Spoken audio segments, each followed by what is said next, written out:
What is up, guitar legends? Sam Wild here. We're looking at Available today by Justin Bieber. This is quite a straightforward song, but I'm going to show you a few ways to approach the rhythm because the chords are really simple, but to approach the rhythm just to make it sound a bit more varied and like the song on guitar is a little trickier. And there's a couple of options.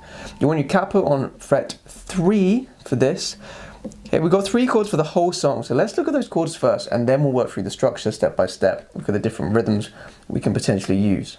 So our first chord is a D11 chord. Now, you can play D11 in many ways, but this is a nice open, easy way of playing it. All right, we have 2 fingers pushed in here.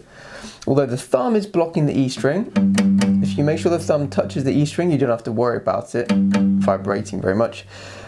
But our main fingers, we have finger 2 on G2, finger 1 on B1. Okay, make sure they're nice and curled, don't have them flat because you want to make space for this E string.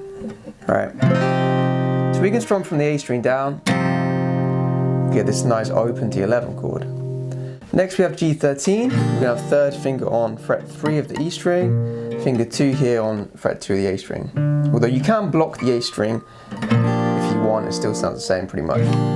So we have D11, G13, and then our last chord is C major. Hopefully most of you have already played this. Alright, so if you look at this diagram, you can see it's just a normal C major chord. Pause the video if you need to practice it though. Now we have 2 other ways of playing the D and the G chord, but let's just dive straight into the intro here. We're going to play 1 and 2 and 3 and 4 and 1 and 2 and 3 and 4 and 1 and 2 and 3 and 4 and then now I like to play a variation on this D11 chord at the end here. We can do this every single time we get to the end of the phrase. And then instead of G13 like this, we can get the 9th in there as well. This shape sounds quite nice too. Alright, and again guys, you don't have to do this, you can just play D11 and G13, it still works. Alright, but the variation just gives you a little something different. Now to take this to the next step, we want to cut off the chords using our hand against the strings at certain points. So we're going to do 1 and 2 and 3 and 4 and 1 and 2 and 3 and 4, 1 and 2 and 3. Then the last one, we go 1 and 2 and 3 and 4 and. Okay, now you don't have to do this. I like doing it because it gives it some a more direct rhythm of where the beat is. Otherwise it sounds like this.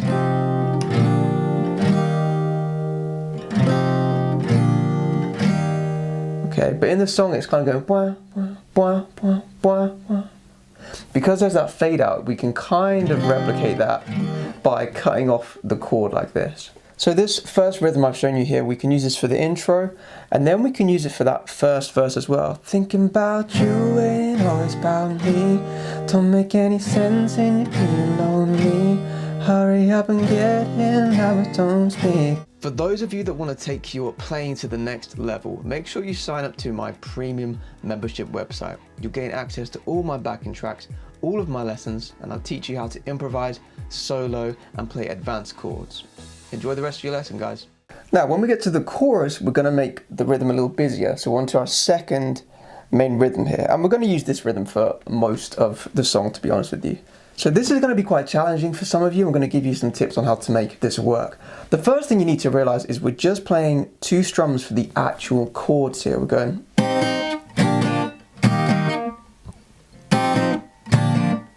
It's the same chord progression. Even the end here, we're going. Okay, you bring the hand in as soon as you do 2 strums. So just try that as a first step. In. You can see along my pinky and the side of the palm here comes in. Then, okay, now we can add in some, while the hand's there, you can use the wrist and still kind of do these strummy effects. So now we're going to try and add a down up onto the end.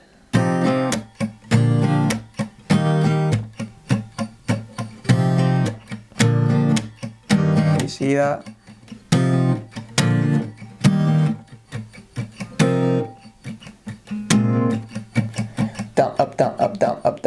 you're just filling the space with down ups. They don't even have to be that loud or that accurate. They can just be subtle. You kind of get used to it once you feel the music.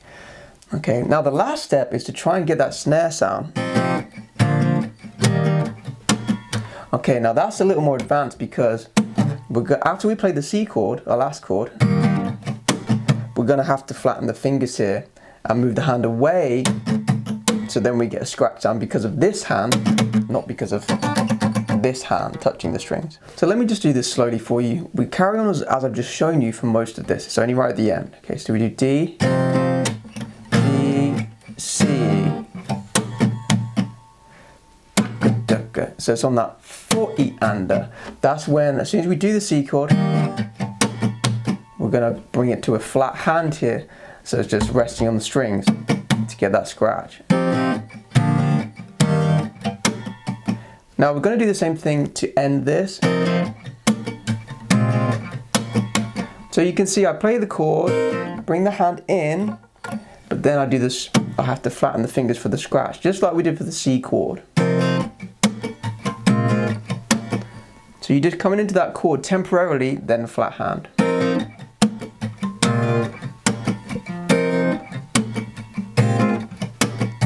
Okay, so this takes a lot of skill, knowing which hand is being pushed in to get the scratch sound. So we've learned two of the main rhythms. Let's just continue with the structure. All right, we're at the chorus at the minute, as you can see. Now the chorus happens twice. All right, so we're going to play through this whole thing twice, but right at the end, we're just going to cut off the end of the rhythm. Okay, so we have this. All right, we're not going to add any more rhythm after that G chord. We're just going to play. Then we get into verse 2. Now we can keep up this busier rhythm that we've just looked at for verse, all right? Then there's almost like an extension to the verse. You could call this a pre-chorus if you want to. Again, we keep this rhythm going. Now you can see by the structure here that we're then going to go to a second chorus. Now for the second chorus, we're going to start with the one strum rhythm, then we progress it back into the busy rhythm. All right, and there's even an extension to the chorus. We can call this a hook. All right, where we keep the busy rhythm going again. Okay, so we start off like this. I'm available. Just one strum. Oh, yes, I am. I'm available. Yeah, for you I am. Now we go into the rhythm. Don't be the soundest friend, but you made it like this. Say I'm number one on your to-do list. I'm available. I'm available. So when we go into this hook part, this extra extension, we can just keep the rhythm going, keep it busy.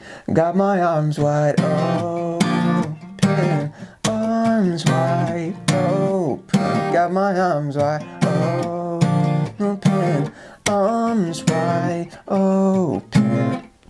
Alright, have a look at the structure, guys. Well done for getting this far. You can see we've learned most of the song now. We've just got verse, and then we've got the third chorus with a hook. Alright, so let me just show you how we're going to approach this. Alright, for verse, you can just play the busy rhythm if you want, or in fact, you can just play either rhythm. I tend to do the one strum rhythm, but I add a little something in there. So have a look at the rhythm. You can see I'm sort of doing a one strum, scratch, scratch, one strum, scratch, scratch, one strum, scratch, scratch, scratch, scratch. So I do a tap on the guitar. You can just do a scratch with the strum if you want, but I tend to do a tap. So it sounds like this.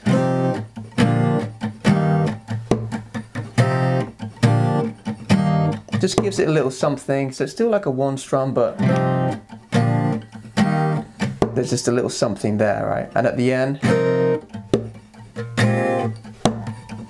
okay, that's just for the first part of it. All right, then we go back to the normal part, okay?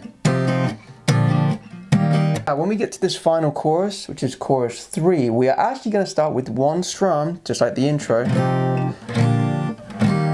Yes, I am. I'm available. Oh, for you I am. Then we go into the rhythm.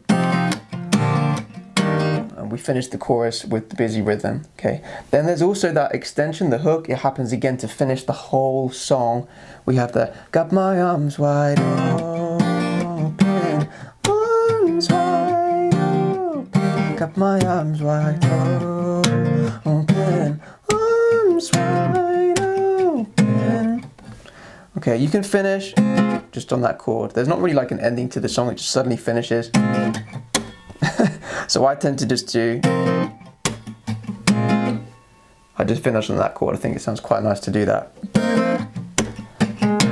Now some of you are going to want to throw in this lick that you might have noticed I do in the play along. It's right at the end of the phrase. You